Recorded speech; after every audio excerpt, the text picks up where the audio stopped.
Library books है उसका GFR के किस अकाउंट में एंट्री होती है, किस फॉर्म में एंट्री होती है। लाइब्रेरी बुक्स का वेरिफिकेशन कब कब करते हैं, तो जो लाइब्रेरी बुक्स का जो वेरिफिकेशन है वो लाइब्रेरी बुक्स के वॉल्यूम पे डिपेंड करेगा कि वेरिफिकेशन हुआ है और उसमें क्या हुआ है, लॉसेज फाउंड हुआ है बुक्स का।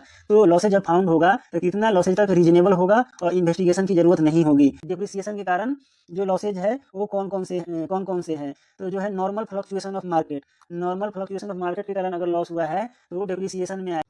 हेलो फ्रेंड्स, आपका प्रेप स्मार्ट हब में स्वागत है। जीएफआर सीरीज के इस वीडियो में आज हम जीएफआर के चैप्टर 7 इन्वेंट्री मैनेजमेंट के बारे में पढ़ेंगे। इस वीडियो में हम इन्वेंट्री मैनेजमेंट के सारे रूल्स को कवर नहीं करेंगे, हम केवल उन रूल्स को कवर करेंगे जिससे एग्ज़ाम में प्रश्न पूछे जाते हैं।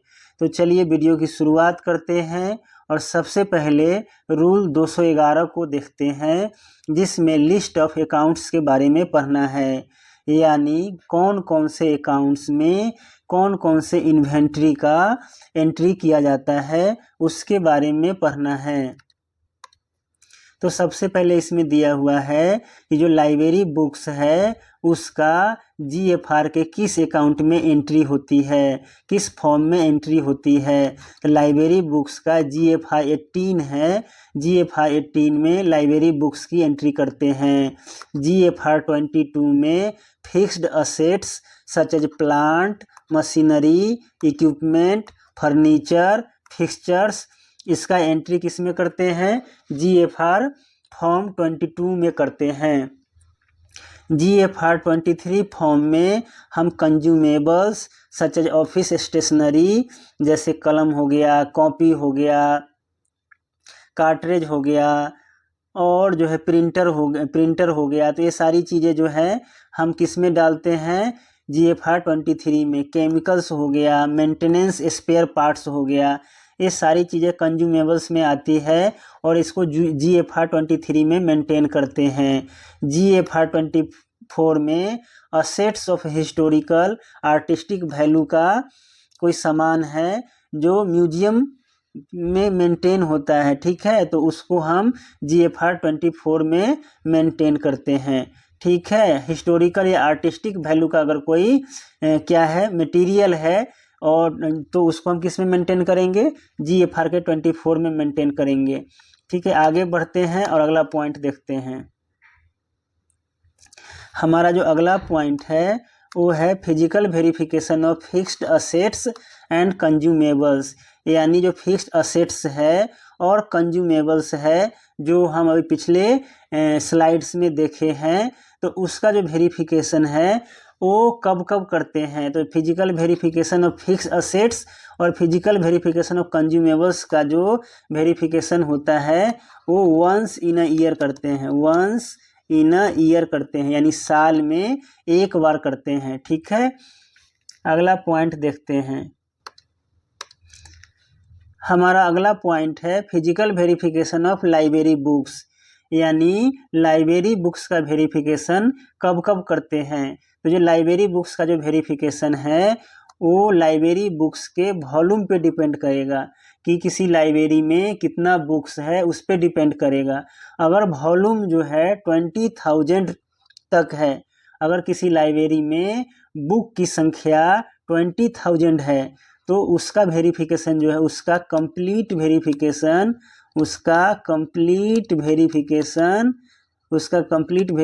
कब करते हैं, तो वंस इन अ ईयर करते हैं, वंस इन अ ईयर करते हैं। जब लाइब्रेरी का जो वॉल्यूम होगा वो अप टू 20,000 रहेगा तो वंस इन अ ईयर क्या करेंगे, कंप्लीट वेरिफिकेशन करेंगे, ठीक है। आगे देखते हैं कि जब लाइब्रेरी के बुक्स का वॉल्यूम जो है क्या है मोर देन 20,000 से 50,000 तक रहेगा तो कब वेरिफिकेशन करेंगे। तो जब मोर देन 20,000 से 50,000 तक रहेगा तो जो कंप्लीट वेरिफिकेशन है लाइब्रेरी का कंप्लीट वेरिफिकेशन है वो कब करते हैं, तो वंस इन अ 3 इयर्स करते हैं, ठीक है। यानी 3 साल में एक बार करते हैं कंप्लीट वेरिफिकेशन।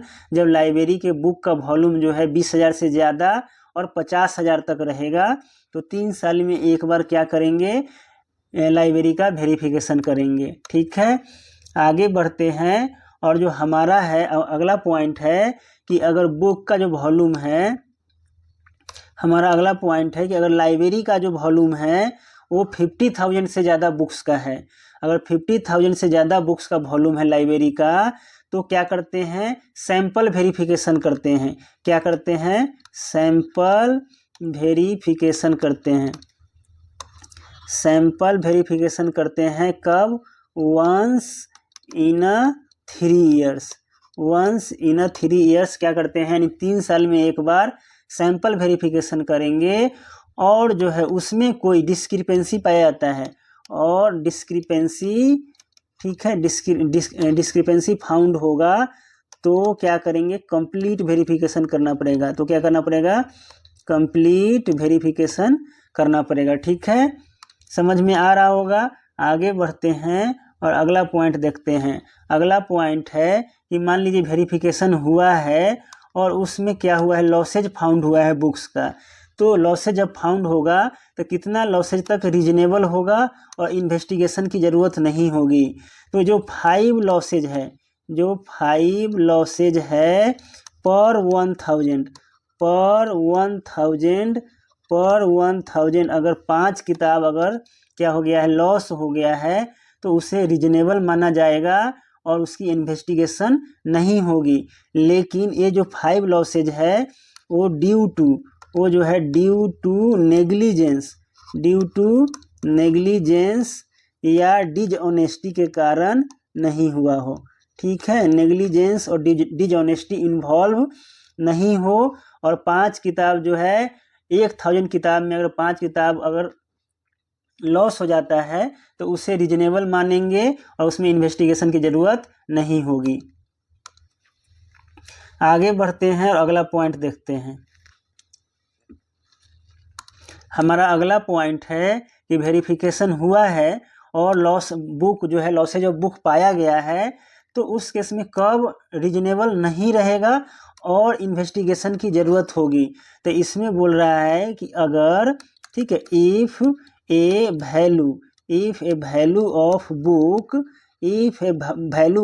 बुक एक्सीड्स ₹1000, अगर किसी एक किताब की कीमत 1000 से ज़्यादा होगी और वो क्या हो गया है, लॉस्ट हो गया है, तो उस केस में क्या होगा, इन्वेस्टिगेशन होगा। और इसमें दूसरा चीज़ है कि रेयर बुक्स था, क्या था, रेयर बुक्स था, ठीक है, इर्रेस्पेक्टिव ऑफ वैल्यू कितना भी रहा होगा, लेकिन अगर रेयर बुक्स था और वो गुम हो गया है तो उसमें भी क्या होगा, इन्वेस्टिगेशन होगा। तो अगर एक किताब की कीमत 1000 से ज़्यादा है, वो गुम हो गया है या कोई रेयर बुक्स गुम हो गया है, इर्रेस्पेक्टिव वैल्यू, चाहे वो कितना उसकी कीमत कितनी रही हो उससे फ़र्क नहीं पड़ता है। तो रेयर बुक्स के केस में और एक बुक का 1000 से ज़्यादा का अगर कीमत है उस केस में क्या होगा, उसे रीजनेबल नहीं माना जाएगा और इन्वेस्टिगेशन किया जाएगा, ठीक है। आगे बढ़ते हैं और अगला पॉइंट देखते हैं। हमारा अगला पॉइंट है कि when we declare items as surplus, obsolete और अनसर्विसेबल, कि जो है कब हम जो इन्वेंट्री है हमारे पास उसको सरप्लस, ऑब्सोलीट और अनसर्विसेबल डिक्लेयर कर देंगे। तो व्हेन, ठीक है, when the items are not usable for ministry department, जब मिनिस्ट्री डिपार्टमेंट के लिए जो आइटम्स है वो यूजेबल नहीं रह जाता है तो उसे अनसर्विसेबल, ऑब्सोलीट और सरप्लस डिक्लेयर कर देंगे, ठीक है। और report for disposal should be prepared in which format, तो जो भी सामान हमें बेचना है, जो भी इन्वेंट्री हमें डिस्पोज ऑफ करना है तो उसे हम जो है GFR 10 फॉर्मेट है उसमें क्या करेंगे, मेंटेन करेंगे, ठीक है, जो भी सामान हमें बेचना है। आगे बढ़ते हैं और अगला पॉइंट देखते हैं। हमारा अगला पॉइंट है मोड ऑफ डिस्पोजल। जो मोड ऑफ डिस्पोजल है इसमें वो है एडवर्टाइज टेंडर इंक्वायरी से और पब्लिक ऑक्शन से।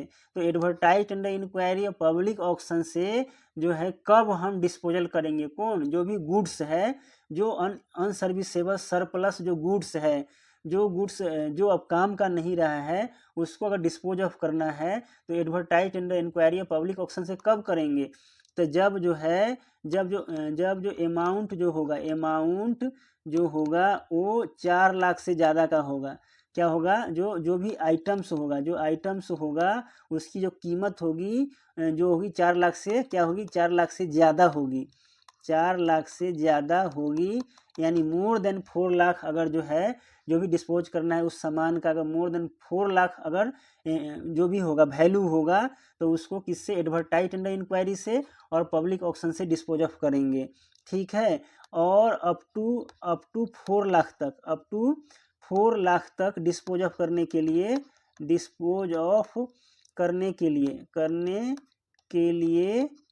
लिए जो मेथड होगा वो मेथड कौन डिसाइड करेगा, कॉम्पिटेंट अथॉरिटी डिसाइड करेगा। ठीक है, इसमें दो है कि 4 लाख से ज़्यादा का रहेगा मोड ऑफ जो डिस्पोज ऑफ करना 4 लाख से ज़्यादा रहेगा तो advertise tender inquiry public auction से हो जाएगा, और अप टू 4 लाख रहेगा तो उसके डिस्पोज ऑफ करने के लिए कौन सा मेथड यूज होगा वो कॉम्पिटेंट अथॉरिटी डिसाइड करेगी। ठीक है, आगे बढ़ते हैं और अगला पॉइंट देखते हैं। हमारा अगला पॉइंट है कि जब हम एडवर्टाइज टेंडर इंक्वायरी के द्वारा जब हम डिस्पोज ऑफ करेंगे अनसर्विसेबल गुड्स एंड आइटम्स का, तो उसमें जो बीड सिक्योरिटी होगा वो कितना होगा, तो बीड सिक्योरिटी जो है 10% होगा, 10% ऑफ क्या होगा, 10% ऑफ द डिस्पोजेबल वैल्यू, जो भी सामान डिस्पोजेबल वैल्यू जो भी सामान डिस्पोज ऑफ होना है, ठीक है, उसके वैल्यू का जो 10% होगा वो क्या होगा, बीड सिक्योरिटी होगा। ठीक है, और आप देखे होंगे कि प्रोक्यूरमेंट ऑफ गुड्स के केस में जो बीड सिक्योरिटी था ये किसके केस में है, इन्वेंट्री के केस में, और प्रोक्यूरमेंट ऑफ गुड्स के केस में कितना था, तो प्रोक्यूरमेंट ऑफ गुड्स के केस में 2 से कितना था, 2 से 5% था, कितना था, 2 से 5% था प्रोक्यूरमेंट ऑफ गुड्स के केस में। आगे बढ़ते हैं और अगला पॉइंट देखते हैं। जो हमारा अगला पॉइंट है वो क्या है कि डिस्पोजल थ्रू ऑक्शन से अगर किसी इन्वेंट्री का जो भी डिस्पोज ऑफ करेंगे ऑक्शन के थ्रू तो उसमें बीड सिक्योरिटी कितना होगा, तो उसमें बीड सिक्योरिटी है 20%। किससे लेंगे, तो लेंगे 20% लेंगे फ्रॉम सेलेक्टेड बीडर्स। किससे लेंगे, सेलेक्टेड बीडर्स।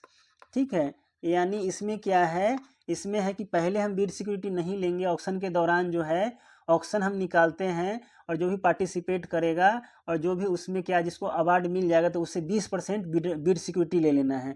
ठीक है, तो ऑक्शन से करेंगे तो 20% लेंगे, किस में, डिस्पोजेबल जो डिस्पोज ऑफ करेंगे इन्वेंट्री का तो उसमें 20% लेंगे। आगे बढ़ते हैं और अगला पॉइंट देखते हैं। हमारा अगला पॉइंट है फॉर्म ऑफ सेल अकाउंट। जो भी सेल अकाउंट जो भी हम सामान डिस्पोज ऑफ करेंगे तो उसको किस फॉर्मेट में मेंटेन करेंगे। ठीक है, तो जो फॉर्मेट होगा मेंटेन करने का जो भी डिस्पोज्ड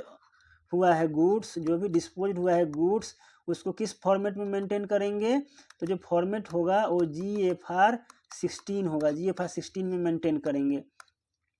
ठीक है, अगला पॉइंट देखते हैं, वेरी वेरी इंपॉर्टेंट पॉइंट है। ऐसे तो इस वीडियो में हर पॉइंट जो है ना से एग्जाम में क्वेश्चन पूछा जाता है। ठीक है, इस वीडियो के अलावा आपको और कोई वीडियो देखने की ज़रूरत नहीं है इन्वेंट्री मैनेजमेंट के लिए। ठीक है, तो इसमें क्या है, इसमें है कि लॉसेज ड्यू टू डेप्रिसिएशन। इससे एक क्वेश्चन आता है कि डेप्रिसिएशन के कारण जो लॉसेज है वो कौन कौन से हैं। तो जो है नॉर्मल फ्लक्चुएशन ऑफ मार्केट के कारण अगर लॉस हुआ है तो वो डेप्रिसिएशन में आएगा। जैसे अभी मान लीजिए मार्केट कहाँ था, जो शेयर मार्केट था अभी देखे होंगे वो कहाँ तक पहुँच गया था, 25,000 तक पहुँच गया था। और अभी जब उस समय जो 25,000 के पास किसी ने इन्वेस्ट कर दिया होगा और अभी जो मार्केट है करेंट में आप देखेंगे वो किसके आसपास है, 23K के आसपास है। तो अभी तो डेप्रिसिएशन हो गया, मार्केट फ्लक्चुएशन के कारण क्या हो गया, डेप्रिसिएशन हो गया, 3,000 का डेप्रिसिएशन हो रखा है। तो ये किस में आएगा, डेप्रिसिएशन में। जो मार्केट फ्लक्चुएशन है वो डेप्रिसिएशन में आएगा। फिर नॉर्मल बियर एंड टीयर है। मान लीजिए कि आप कोई कार खरीदते हैं और उसको 5 साल चला दिए तो उस कार का वैल्यू गिर गया, कम हो गया, तो वो किस में आ जाएगा, डेप्रिसिएट हो गया उसका वैल्यू। तो बियर एंड टीयर के कारण हुआ है, ठीक है। तो बियर एंड टीयर भी डेप्रिसिएशन में आएगा। Lack of foresight in regulating purchases. मान लीजिए सामान जो है हमें 10 सामान का ही, जैसे कुर्सी खरीदना था, हमें 10 चेयर का ही रिक्वायरमेंट था और हम खरीद लिए हैं 50 चेयर। तो क्या हुआ, जो 40 चेयर है वो तो यूज नहीं हो रहा है और ऐसे ही खराब हो जाएगा, तो उसका वैल्यू डेप्रिसिएट हो जाएगा। तो इस तरह से ये भी क्या होगा, डेप्रिसिएशन में आ जाएगा। Negligence after purchase. वैसे मान लीजिए हम जो है 50 चेयर खरीदे, 10 यूज कर रहे हैं, 40 रखने का जगह ही नहीं है तो हम बाहर छोड़ दिए, वो वर्षा में भीग रहा है, धूप में सूख रहा है, तो उससे क्या हो रहा है, धीरे धीरे वो डेप्रिसिएट हो रहा है, डैमेज हो रहा है। तो इस तरह क्या हो गया, नेग्लिजेंस, यानी परचेज कर लिए उसके बाद उसका जो है कोई केयर ही नहीं कर रहे हैं। तो इस तरह से ये सब किस में आएगा, लॉसेज ड्यू टू डेप्रिसिएशन में। ठीक है, अगला देखते हैं कि कौन सा डेप्रिसिएशन में नहीं आता है लॉस। तो जो हमारा अगला है कि losses not due to depreciation. तो कौन कौन सा लॉसेज है जो डेप्रिसिएशन में नहीं आता है। तो जैसे मान लीजिए हमारे पास जैसे जो है क्या था, लैपटॉप था, उसकी चोरी हो गई है, ठीक है, तो वो क्या हो गया, वो किस में आएगा, वो डेप्रिसिएशन में नहीं आएगा। Losses due to neglect. जैसे मान लीजिए ऑफिस का हम व्हीकल खरीद लिए हैं, ठीक है, और व्हीकल खरीद लिए हैं और जो है उसमें उसका जो टायर है वो पंक्चर हो गया है, और पंक्चर हो गया है टायर, और उसको जो है ना हम बनवा ही नहीं रहे हैं, हम वैसे ही चला रहे हैं। मतलब हम बिल्कुल भी, मतलब उसको हम नेग्लेक्ट कर रहे हैं कि टायर पंक्चर हो गया, इसको बनाना चाहिए। तो उससे क्या होगा, नया टायर जो है गाड़ी का खराब हो जाएगा। उसके अलावा उसका इंजन वगैरह भी जो है धीरे धीरे, और उसका जो है बाकी पार्ट पुर्जा भी धीरे धीरे खराब हो जाएगा। तो ये क्या है, नेग्लेक्ट, यानी बिल्कुल छोड़ दिए हैं, बिल्कुल ध्यान ही नहीं दे रहे हैं। तो इस तरह का जो लॉस है वो भी डेप्रिसिएशन में नहीं आएगा, जो हम जानबूझ के कर रहे हैं, ठीक है। उसके अलावा हम कोई एक्शन ले ही नहीं रहे हैं, ठीक है, तो वो बिल्कुल नेग्लेक्ट है, और उस केस में जो लॉस होगा वो डेप्रिसिएशन नहीं कहलाएगा। फिर है anticipated losses on account of obsolescence of stores और purchase in excess of requirement. जैसे मान लीजिए जैसे क्या हुआ कि आज से 10 साल पहले जो है कोई सामान खरीदे थे और आज के डेट में वो सामान जो है यूज का नहीं है, तो इस तरह का जो डेप्रिसिएशन हो रहा है वो क्या है, इस तरह का जो लॉसेज हो रहा है वो डेप्रिसिएशन में नहीं आएगा। Anticipated losses on account of obsolescence, मतलब जो अब प्रचलन में है ही नहीं, जो प्रचलन में नहीं है, तो वो उसका जो लॉस होगा वो डेप्रिसिएशन में नहीं आएगा, ठीक है। या जो सामान जरूरत से ज़्यादा खरीद लिए हैं वो भी क्या होगा, डेप्रिसिएशन में नहीं आएगा। लॉसेज ड्यू टू डैमेज के कारण अगर लॉस हुआ है तो वो भी क्या होगा, वो भी डेप्रिसिएशन में नहीं होगा, ठीक है। Losses due to extraordinary situations under force majeure, जैसे फ्लड आ गया, ठीक है, आग लग गया कहीं, जैसे कहीं जो है पाकिस्तान ने इंडिया पर हमला कर दिया, तो इस तरह का जो लॉसेज होगा वो डेप्रिसिएशन में नहीं आएगा। तो ये 5 पॉइंट है, losses due to theft, losses due to neglect, anticipated losses on account of obsolescence और purchase in excess of requirement, losses due to damage, losses due to extraordinary situation like force majeure. तो आप देखेंगे इससे भी एक question आता है, losses not due to depreciation और लॉसेज ड्यू टू डेप्रिसिएशन, उससे भी एक क्वेश्चन आता है, ठीक है। तो आशा करते हैं हमारा जो ये वीडियो है इन्वेंट्री मैनेजमेंट का यहीं पे समाप्त होता है, और एक ही वीडियो मैंने बनाया इन्वेंट्री मैनेजमेंट से, और इसमें आपके सारे क्वेश्चन एग्जाम में इसी से कवर हो जाएंगे, और कोई वीडियो देखने की ज़रूरत नहीं है। वीडियो को देखने के लिए हमारा जो ये वीडियो है यहीं पे समाप्त होता है। आशा करते हैं आपको ये वीडियो अच्छा लगा होगा। वीडियो अगर अच्छा लगा है तो इसको लाइक, सब्सक्राइब एंड शेयर करना ना भूलें। वीडियो को देखने के लिए बहुत बहुत धन्यवाद।